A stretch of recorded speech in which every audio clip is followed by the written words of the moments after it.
Gonna hit the road, learn about life and the universe. Gonna put our money in a skin-colored purse. Gonna do something brave. Gonna face our fears. Gonna step up, be men, and take a gap year. Hold on. These guys just going on a holiday? No, it's a gap year. Enrich our minds, maybe catch a play. It really does sound like it's a holiday. No, because we're gonna see the USA in an educational way. It's the definition of a holiday. We'll research American beers, so let's have 3 cheers as it's perfectly clear that we're definitely on a gap year. Holiday! Gap year! Gap year! Gap year! Stop it! Gap year, please. Thank you. Since we arrived in the US, you've been pestering me to go to NASA. Of course. A bit of a nerd vacation. Well, I was kind of had my heart set on being an astronaut before bloody bodybuilding got in the way. But until I started lifting huge slabs of weight, I wanted to be an astronaut, and it was pretty exciting to head out to Houston, to the Johnson Space Center. In 1958, the American government created NASA, the National Aeronautics and Space Administration, set with the task of being the first nation to put a man on the moon. As much as 4% of the national budget was put towards the early Apollo missions. Nearly 10 years later, on July 20th, 1969, they accomplished that mission as the world watched. It was a feat of science and engineering that writers like Jules Verne had only dreamed of. Since that first landing, there have been only 12 men to walk on the moon. Thanks, boring guy. You're welcome. This was cool. We were at the Johnson Space Center in Houston. What wasn't cool was Hamish made us wear fake space outfits we'd bought down the road. It really was my dream to work for NASA. I was told, if you study hard, become excellent, you'll one day go to NASA. But I suspected there might be another way. Drop out and then just go with your friend. The centre is still an operational facility in charge of controlling the International Space Station. Haim thought he was the tour guide for some reason. Snack machine. When you open the M&Ms in here, they float out. And they do. I've seen it on a film. Yeah. And you can throw them to each other. It's NASA, Andy. Yeah, no, we're not in space. Anything's possible. Micro booster.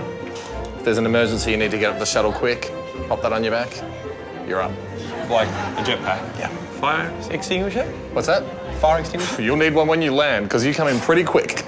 Our first stop was the Apollo Mission Control Center. When Apollo 13 radioed Houston, we have a problem, this is the exact room they said, oh no, what is it from? Also, this is the first chance to test the authenticity of our outfits. A whole bunch of tourists in the viewing area. They might think we're real astronauts, so just stay calm. It was a very long way and we were scared. We did our very best. Yeah. And we love science and we love space. Thank you. Thank you. Everything in here at one time was state-of-the-art. Some of the most brilliant scientists and engineers had sat in these chairs, introducing 2 more. Space Pringles. You gotta be good to get into them. Sort of a NASA puzzle. But once you pop... The modern mission control room, plasmas, is where they monitor the International Space Station.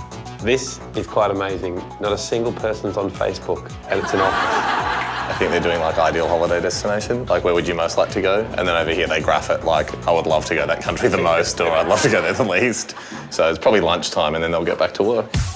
We headed to a giant hangar to meet a real-life space sailor. They're called space heroes, Andy, and they deserve your utmost respect. They're actually called astronauts, and Ham was very excited to meet Clay Anderson. Clay, this is awesome. You're a real astronaut. I think I've waited my whole life to properly meet a real astronaut. The reason I'm standing here is because I'm worried he's going to hug you. How many days have you spent in space? 167. How long was one mission? 152 and 15. Oh, just a quickie. Yeah, Just a couple of weeks in space. Do you even need to tell your wife when you're going for that? No, she didn't even know I was going. Do you ever do things around the house where you just pick up the remote and go to just like float it across the room? My son said I had 2 space moments when I came back from my long duration. I was holding a baseball cap, and I just let go and turned over here. Clay offered to give us a quick tour of his work car, aka the space shuttle. If you docked with the station, this is how we would go visit the station. But we'd sort of be floating, yeah? Yeah, it's a lot easier. Try and look like you can float, Ham, for the camera. Okay, ready? Yeah. I'm just going to float my way through quickly.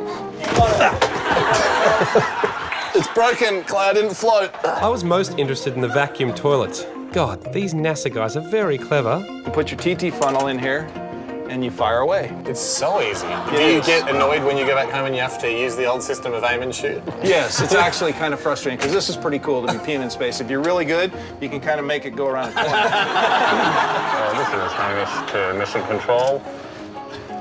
We have ejected the aliens. Isn't that bizarre when your brain says you're not on Earth anymore? Yeah, it's cool actually. Because you could be upside down and this place will look totally different to you. And it takes a second for your brain to kind of whoop, and there it is. Now you don't know exactly where you are. I would play catch with myself. Yeah? Right? You stand down here and you throw the ball. Zoom down to the other end, catch the ball. Throw it back, down the other end. Does Mission Control ever come and go, all right, get back to work? Then my astronaut friend Clay, who's an astronaut, introduced us to Paul at the shuttle training simulator. And this has actually been around for quite a while. We've been flying this since the late 1970s. Now, has every astronaut that's sort of flown and been in the space shuttle been in this? The space shuttle has spent years in this. Including Tom Hanks?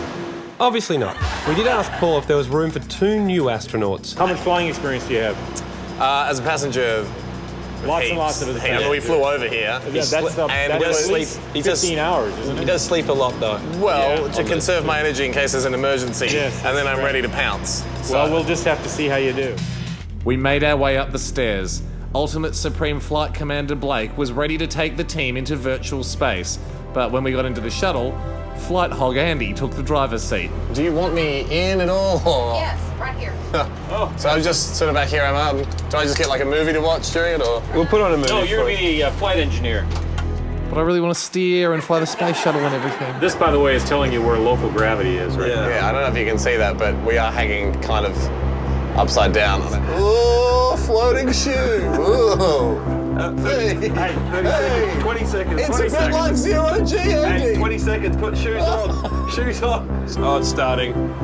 Main engines and liftoff. Whoa, whoa. All right. Watch the tower go away. The tower's gone. Oh man, I forgot to turn data roaming. And here comes the roll program. I'm going to give you control. You'll see the little pink needles. Yeah. With that, we're in orbit. We'd done it. One small simulated step for man had become a giant simulated step for mankind. Yeah. I was bored though. We're going to use the rotational hand controller and roll this way. Oh, it started getting upset with me for going too far. We have just flown through guidance. Something strange went on. So we're going to bring it back and look for the runway. We have a really weird mismatch here. Do you want me to see if I can fix anything from back here, or? I don't think you're going to be able to. Yeah, I know. We're not going to make it. You can do it, Andy. Hey, eject. Andy, you said you were the best. You said you were the actual commander. Eject. Did you lie to me? We're dead. I'll be honest, I'm not quite sure what happened there. It looked all really good until it went bad. I have no idea what happened either, Paul. One for the ages, I guess. So sorry. Well, it's a dog-eat-dog world in space. With only 2 more weeks really to go, we've got to get to our to-do list. We certainly do, Ando. R2 to do. Beep boop. Yeah, whatever. No, sorry. Hi. There we go. So it can be a little bit of a surly robotic to-do list. Most importantly, Hillary Clinton owes us a barbecue, everyone. She did say that in an interview in the past that if we ever came to the States, come round and her and Bill would cook us a barbecue. We're not alarmed. No. We're not alarmed that this barbecue won't happen. We are more than alert, though. Yep. We are hungry. Yes. And we have been waiting for this barbecue for many weeks. She left us no choice this week than to go to Washington, D.C. and speak to, not her, our Australian ambassador, Mr. Kim Beazley himself, to take this right to the top of the Australian pile, not the American pile, but the Australian pile. It's certainly as serious as we've got. The other good news was our 3-wheeled Toughmobile. It was once just a 1-person vehicle. During the week, it got back from the shop as a 2-person vehicle, so we could take it to Washington, D.C. We jumped in our new-look 3-wheeled Toughmobile and headed for Washington, D.C. before getting a hire car, because with its top speed, it would have taken about 9.5 hours. We actually arrived slightly early, so we had just enough time to take in all the sights. It's really good. It's really good. Oh, it's really good. Oh, the best. Really good. The Australian Embassy. Oh, it's nice. Feels very nice to be on Australian soil. This is very Australian. Practice your handshake. Hello, Your Honourableness. Good. No, don't. No kissing. God, we'll always remember, hey? Mr. Ambassador, please keep your seat. Very good to see you, distinguished representative. Thank you so much, Your Excellency. He's a busy man, so we got straight to the point. Could we give you a fast money round of questions we've always wondered about being the ambassador? Yes. Have you ever been in the Oval Office? Yes. Have you sat in Obama's chair? No. What does Obama smell like? Well, I haven't tried to. When you're an ambassador, you don't do that sort of thing. If I did know, and I don't, it would be for me to know and for you to find out, and you never will. How many secrets are in this office right now? Quite a lot in that cabinet behind. Could you tell us one? No. Okay. Do you know Hillary Clinton? Yes, I do. This is where we wanted to get to. All right. Mr. Ambassador, as you are probably aware, Hillary Clinton offered to have us over for a barbecue. It seems to have slipped her mind that this offer was ever made. We would be heartbroken for her to discover that she'd accidentally snubbed us. Is it possible that you could somehow take our plight to the White House and get Hillary to remember? Well, look, I won't take it to the White House, but I'll take it to San Francisco. Okay. In about 3 weeks' time, we're holding a meeting. It's called OSMIN, and Hillary Clinton will be at it. And I will undertake there to say you've got a week left, Secretary, to fulfil your promise. To your knowledge, has she thrown out this barbecue offer to anyone else? No, I think that this is a one-off. This is unprecedented. And it's a great tribute to you, and whether or not you succeed in actually having the barbecue, having the offer, is itself a distinction which you can be proud of. Thank you very, very much. One last question. This conference she's going to, OSMIN, that's not short for Osmints, is it? It's not a barbecuing conference. No, sorry. Thank you very much for your time, sir. We appreciate Here's it. your card. Get in touch with yourself anytime. Very good.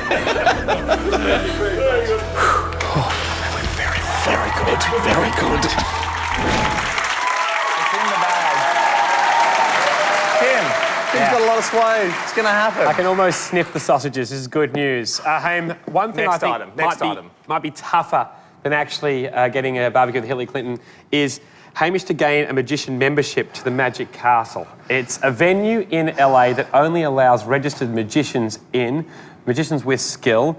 We weren't allowed in when we were there. Hamish thinks he has what it takes, so I've booked him an audition in 2 weeks' time. No skill, really, Andy? Damn. What's that? Second time. Magic time. Always works within 2 goes. I've burnt my hands again. But it's not just about lighting thin air on fire, Andy. Magic, it's more than that. And I am confident that ever since I retired as an 11-year-old... lighter? Why? I mean, that's very obvious. No one knows what it needed. As I retired as an 11-year-old, I always knew I'd come back to magic, and the Magic Castle has enraged me. It has inspired me to get good enough. So this week, I discovered within myself a brand new character based on famous Los Angeles Lakers basketballer Magic Johnson. Yeah. I have decided to become Magician Johnson. As Magician Johnson, I begin my quest, my 2-week quest to gain access to this impenetrable magical fortress in Los Angeles. I fear that Haynes put too much time into crafting his jacket and not enough time into the actual act. He hadn't impressed me this week, but I'm backing him. I want him to get in, of course. And so I set him the task of trying to go out and impress some New Yorkers.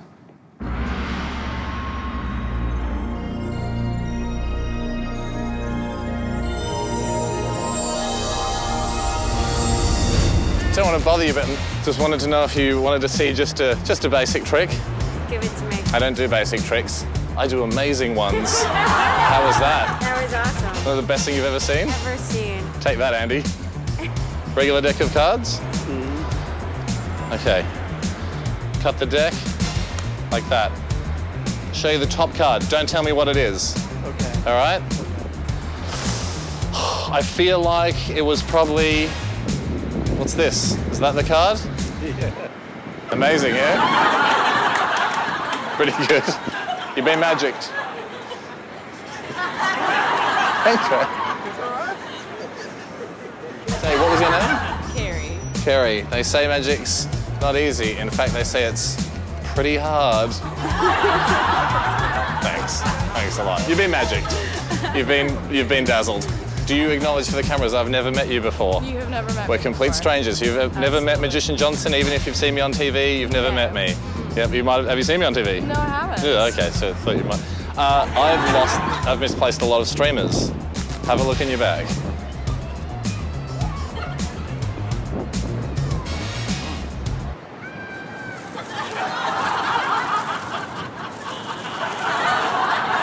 Oh?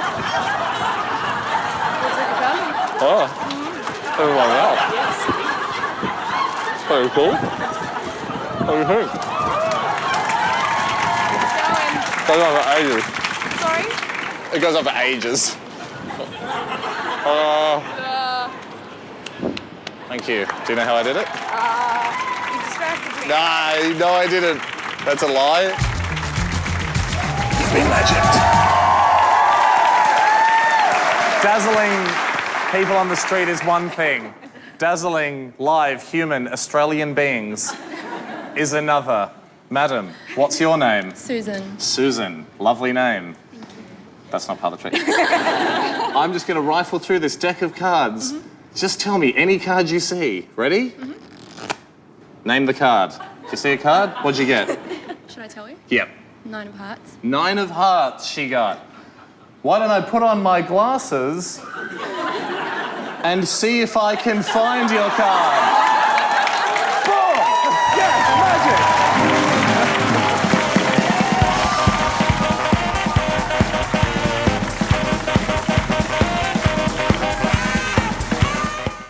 We are pretty excited to introduce everyone at home and here to this next fellow. We stumbled across an old documentary during the week. This is incredible. At first we thought, this looks like a Bond villain who's just, turned over a good leaf and is now on the right side of the law.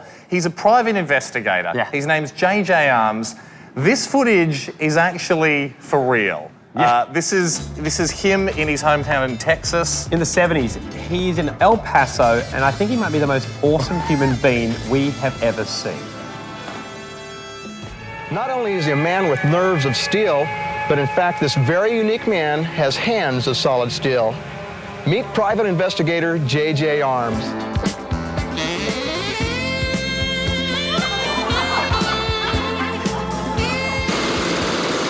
But if I were to pull a gun out on you right now, what would you do?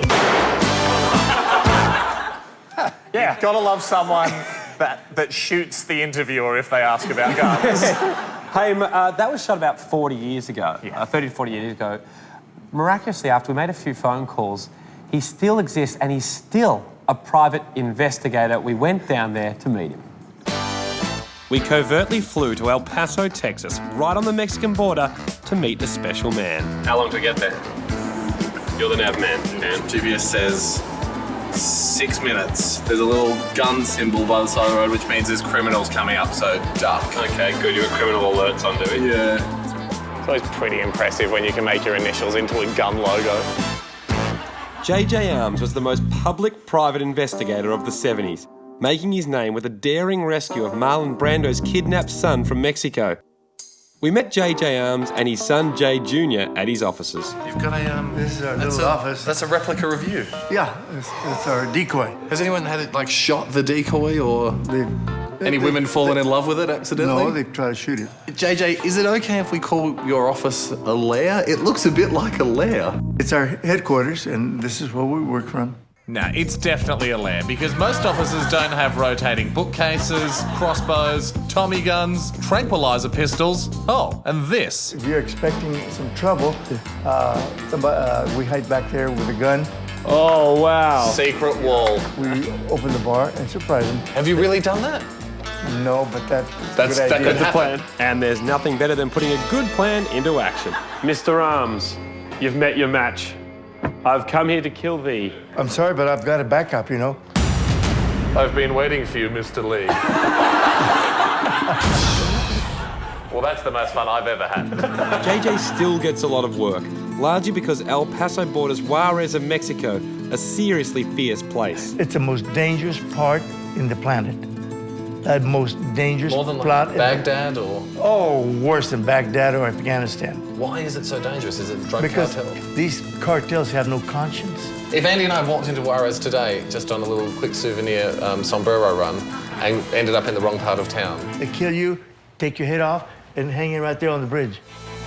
I then asked JJ how much I'd have to shell out if Andy clumsily got himself kidnapped in Mexico. 150,000. 150,000 to get him back. Is he worth 150? He's worth who knows how much. But do you Well, want... I'd be interested to know. 150. Well, we're out of time. The more we chatted to JJ, the more surprised we were to learn of his list of clients. That's you with George Bush. I used to deal with him all the time when he was governor. He was governor of Texas. Did he, while he was the president, did he ever get you to investigate anything for him? Yes. Yeah. Yes, He really. didn't ask you to find weapons of mass destruction anyway, did he? No. Okay. Of course not. JJ would have found them. And it's that skill that has given him plenty. A pool. A statue dining room. A lion's head fireplace. Brand new convertibles from 1975. A clothes wardrobe. A gun wardrobe. Home casino. A tiger. And a chimpanzee. But having seen all these riches, we still wanted to find out exactly how good JJ and his son were. If we took off in our car and you gave us like a 20-minute head start and we just drove somewhere in El Paso here, do you reckon you could find us? 20 minutes? About 20 minutes. 20 minutes? 15 to 20 I minutes. think you guys know who you're dealing with here. Back in Australia, our nicknames is Sneaky and Heidi. Really? Yeah. Not really, because one of them is just a German girl's name. So the bet was laid. We'd get a 15-minute head start to run and hide anywhere in El Paso. Let's go. I know this town like the back of my hand. How come you know this town? Do you know how much old El Paso I've eaten? I've eaten like 100 kilograms of their product. I am El Paso. After years of watching cheap action movies, I knew exactly what to do. Throw your phone out the window. No. So they can track you on your phone. Pull your teeth out. No. Because they can identify us by dental records. You should gaffer tape your phone to a rabbit. We'll find him. On or before 20 minutes. What they don't know is I put a GPS tracker on their vehicle before they left. Oh, you did? Oh, we'll find him quicker. They're on the move now. It'd be embarrassing. I'm positive we're not being tailed. There they are right ahead of us in the white van. Like a lot of people on the run, you tend to get caught when you return to the things you love. One Sonic Burger medium combo. And also, if anyone asks for Hamish or Andy, just say you don't know they're here, all right? What? Andy. How did that happen, JJ? You didn't hook onto the back of the car like T-1000 in the Terminator film. Yes, we did. Check for that. Yes, we did. Oh. Electronic homing pigeon. You had our car. That's right. Bugged. You bugged your car. Well done. Put it there. Solid 2. So if you have a problem, if no one else can help, and if you can find him, maybe you should hire JJ Arms. It's time for Hamish versus Andy. Yeah, okay. Hamish is up 2-0, unfortunately for me. Yes. Puts pressure on for this week. The sport this week was stranger racing. Both Hamish and I would get a clip and a helium balloon attached to the clip. What you do is you go to a pedestrian crossing, you have all the people mingling, and you secretly clip your balloon onto a stranger. It's not illegal because everyone loves balloons. Good loophole.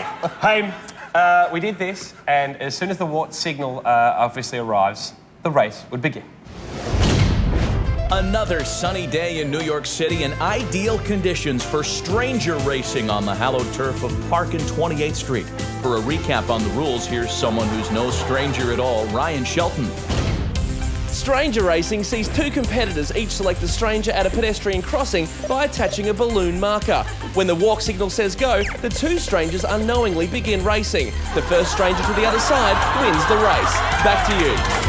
Thanks, Ryan. Well, you can feel the energy as our two competitors enter the arena.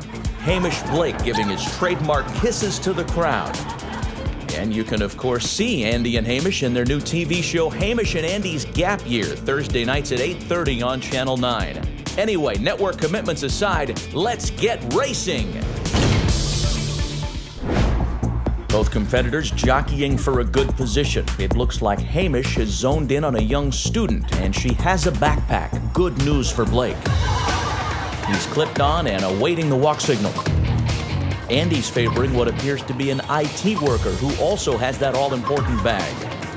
Waiting for the walk signal now. And we are stranger racing. Both strangers off to a blistering start. My guy's on the outside lane. Very conservative to begin with.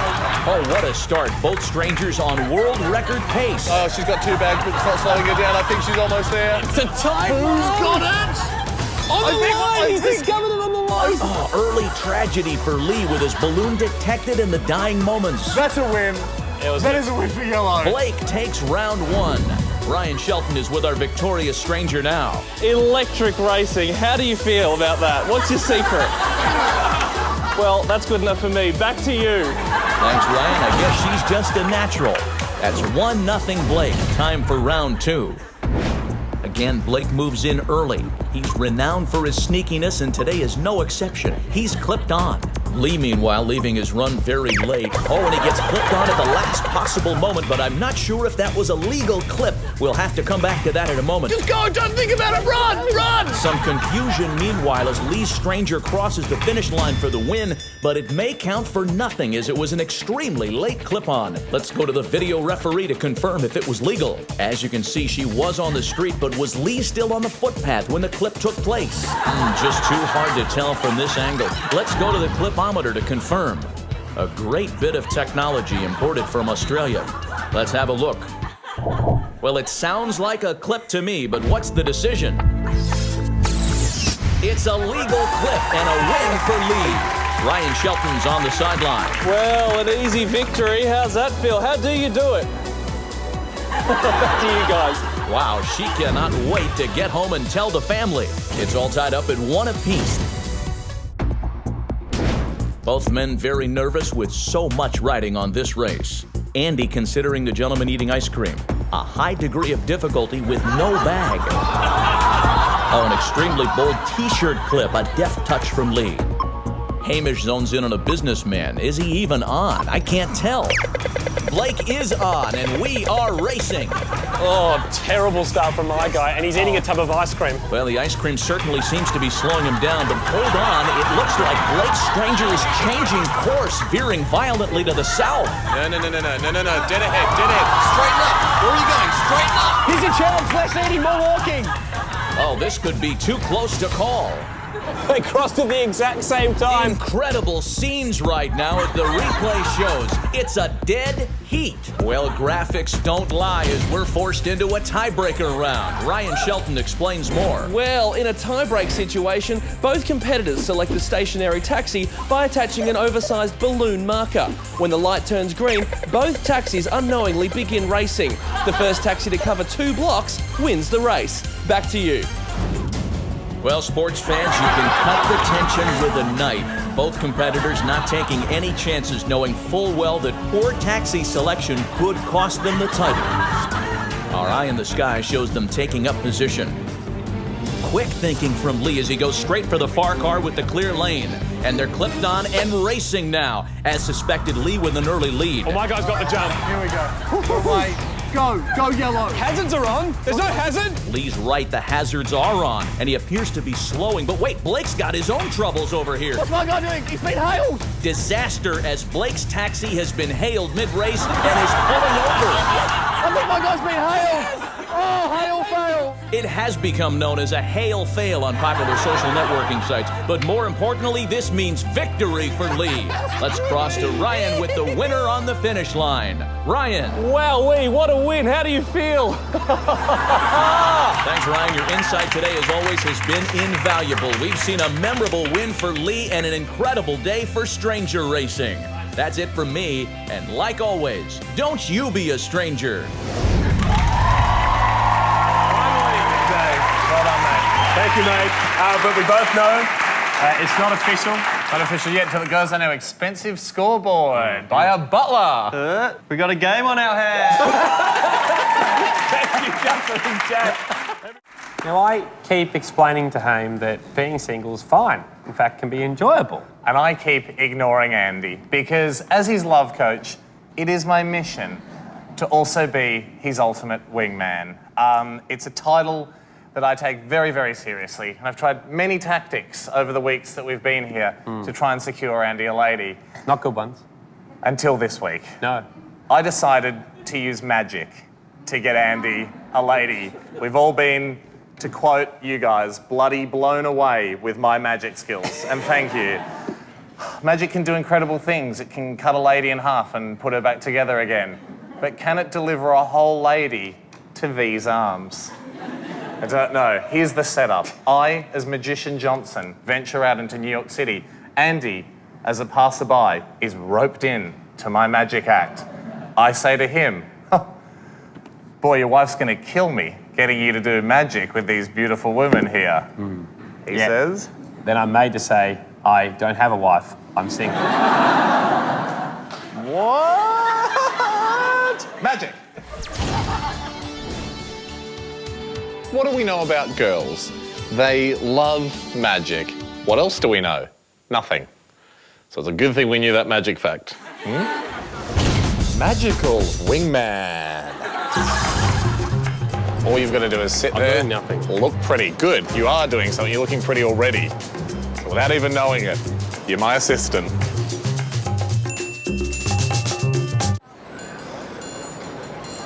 Hi, how's it going? Sorry, I'm employed by the park to come around and do a little bit of free magic. Oh, that's actually not the trick. That's the trick. Oh, champagne. Maybe you could find someone around to drink that with you. What about you, sir? Just magically made some champagne appear. Your wife will probably kill me offering you to have champagne with these beautiful girls. I don't have a wife. I'm single. What? That's the real magic. Great. Well, you've been magicked. Good night. No. Ultimate magical wingman. Great day for this. A lot of targets. Is that your phone ringing? No. Let's see if magic can't change that. How do I get a lot of girls' phone numbers for Andy? Phone tapping? Illegal. How do I get Andy's phone number to a lot of girls? Magic. Ladies and gentlemen, it's now time to do the actual illusion I came here to do. But I need someone from the audience. I need checking your watch as penalty. You, get up here. What's your name there, mate? Andre? Andy. Round of applause for this guy, Andy. Andy. All right, very brave to come up on stage. I want you to write down your cell phone number on this cardboard. Do not show me. Write it down, nice and big, so everyone can see it. Hold it out to the crowd when you've finished. He's finished. Ladies and gentlemen, take out your cell phones and put this number in now. I'm serious. Get your cell phones out. An incredible illusion's about to begin. Okay, maybe not an incredible illusion in an incredible illusion sense, but I did get his phone number out to a lot of girls. And that's incredible, even if it isn't an illusion. Your wife's probably going to kill me, Andy, getting all these attractive women to store your phone number in their phone. I don't have a wife. What? I don't have a wife. I'm single. He's single? No. That is magic. Have we got the number stored? Yes. Great. 3, 4, 7, 8, 6, 1, 5, 4. Doesn't always work. He got the 3. Doesn't always work. Ultimate magical wingman. Go over to the other side of the park, come back, get ready to meet your soulmate. Okay. And give her some flowers. It worked. No, can't do that. It takes too long to reset this. As Andy's ultimate magical wingman, I can't sit around all day waiting for the phone to ring. Sometimes you've got to use props. Assistant Johnson, how many people do we need for this trick? We will need 2 people for this trick. We will need 2 people. What about you up the back, sir? You, fiddling around in your pocket, white shorts. Come on up here. I always like to get someone that looks disinterested. Cruising Big round of applause. I'm certainly disinterested. Okay, please, stand here. What's your name? Andy. Alex, good on you. Andy. Andy. Okay, please. I now need another person from the crowd. Don't be shy. This is just you, ma'am. Lovely to meet you. You're about to go to a very magical place. Have you guys ever met?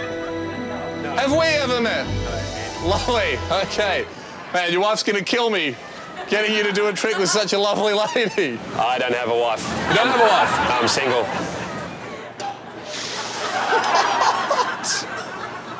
Whoa. Okay. Anyway, on with the illusion. Would you two please enter into Aladdin's cave? Hop on in. Hi. Hi. See you later. Yeah, I'm nervous as well. Let me share with you a little magic term. The trap is set. It's also a trapping term. It means that your trap is ready. That's pretty much it. That's pretty much the trick. So, thank you guys. Thank you. Trick's over. So, thank you. Thanks a lot. Thanks for coming down. I promised you. It's done. So, thank you for your time. No, seriously, guys. The show's over. Show's over. Yeah. Now. All right, straight down to business. Haim, for safari this week, a little while ago, we travelled to North Carolina. We certainly did, Andy. Represented on the map, we went from here to here. Why are we dressed as farm folk? We wanted to participate in a contest, a hollering contest. It's the old traditional way that farmers used to communicate within the cornfields. It's a lot like yelling, eerily similar to yelling, but due to a few recent advancements in technology, telephones, it's not really used a lot these days. But we managed to find the few guys, and there are just a few of them, that are still hanging in there on this old tradition. Haim, we went to participate in the 43rd annual hollering competition. Deep in the cornfields of North Carolina lies the town of Spiveys Corner, where once a year the town gathers to play games, deprive children of watermelons, and to holler.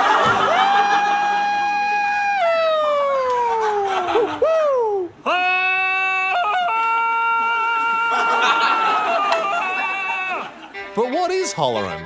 We're trying to preserve a tradition of how farmers communicated. Tony Peacock would know. He's the current champion of pin-up boys hollering. What's the range on a holler? There are different ways of measuring, but here what people are looking for is usually it was a controlled sound, and it did send a message. I mean, there are a lot of tunes that are hollered as a way of self-expression. Well, I was pretty keen to self-express and thought I had just the right tactic to take out the contest. Think about this. In the Olympics, who do they give the gold medal to? The marathon runner. Always the marathon runner. Well, no, if in a marathon race, runner. yes. And that's what we'll do today. Get them with length of holler. So we're off to sign up, not realising how fierce the competition would be. Meet Bear, everyone. Y'all come from Australia? Yeah. This is for my mama. You've done it for your mama? I'm doing it for my mama. I'm doing it for my mama and your mama. Yeah. Okay. We're all friends. Okay. We're all friends. And how angry would you be if we distracted you long enough to not enter? There, you got nothing. You're gonna lose, man. Haim, Bear doesn't like that. I love you. All right, we ain't gonna do it for the judge. I'm gonna slam him down. Is this a pre-show ritual? I'm a hurdy. Why are we cuddling? Yeah, so we distanced ourselves from Bear to get some tips from former champion Kevin Jasper, who'd travelled 1,000 miles to get to the contest. So what brings you back then? If there's no prize money, is it the pride? That's part of it. I'm doing my part to try to keep this tradition alive. Yeah.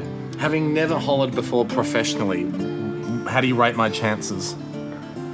Pretty, I'd say slim and none, and Slim has left the building. They're fighting words, man. They're fighting words. Well, you go and find Slim and tell him I'd like to see him back inside, all right? Kevin returned to his car to practice, and Bear was still trying to psych us out. Everything I'm gonna do, nobody's ever seen in their life. Really?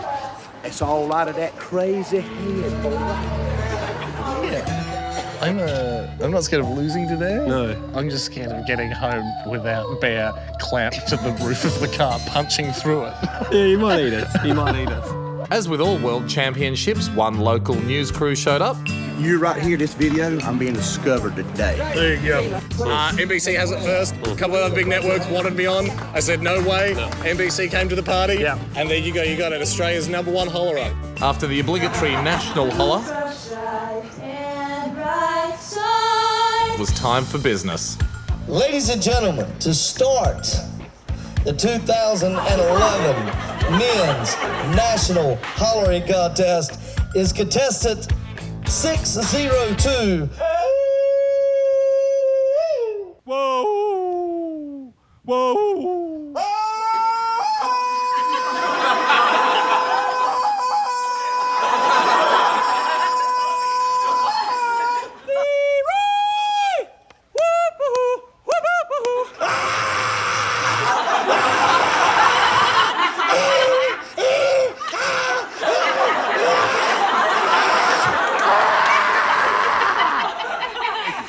Okay. Hamish had a pretty big act to follow. Had some pretty good short, sharp hollers out there. And they communicate back with you. Who's ready for the main game? I don't think the people of Spiveys Corner could possibly be ready for what came next. All the way from Australia. The hollering H-Man was about to give it his all.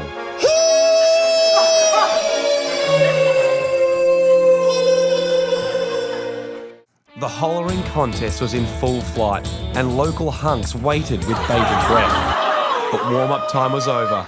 It was time for Haim to put his holler where his mouth is. Don't worry, I'm going to get out there and they will never have heard hollering of that quantity in their life. All the way from Australia. Put your hands together for hollering H-Man. How you doing, guys? Let's hear it for America. Let's hear it for Australia. Just as much. Without any further ado, get comfy. When your only tactic is to just go for ages, you can't be too picky with what you holler about.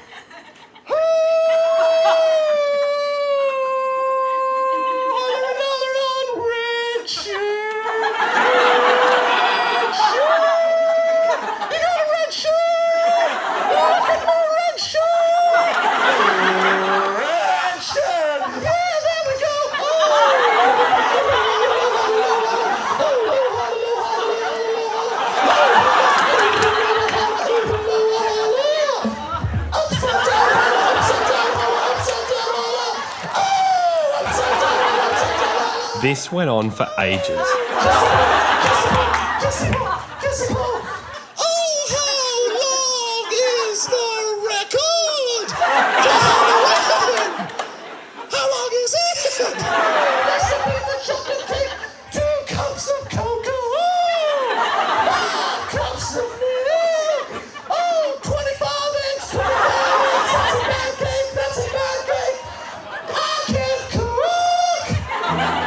For the sake of the crowd, it was time to get him off.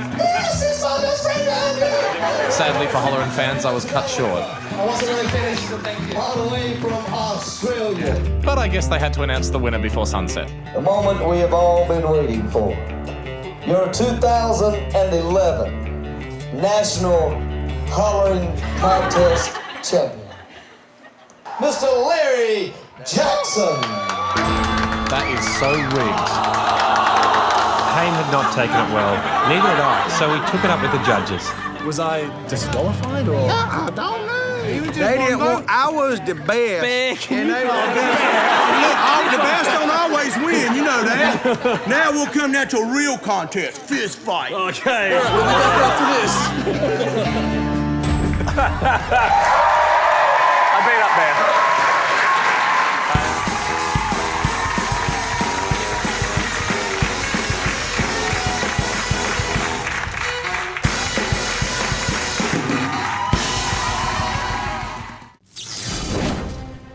If you like that one, or actually even if you didn't, watch the next. Might turn you around. If you haven't enjoyed any of these videos, hit the subscribe button to close this window.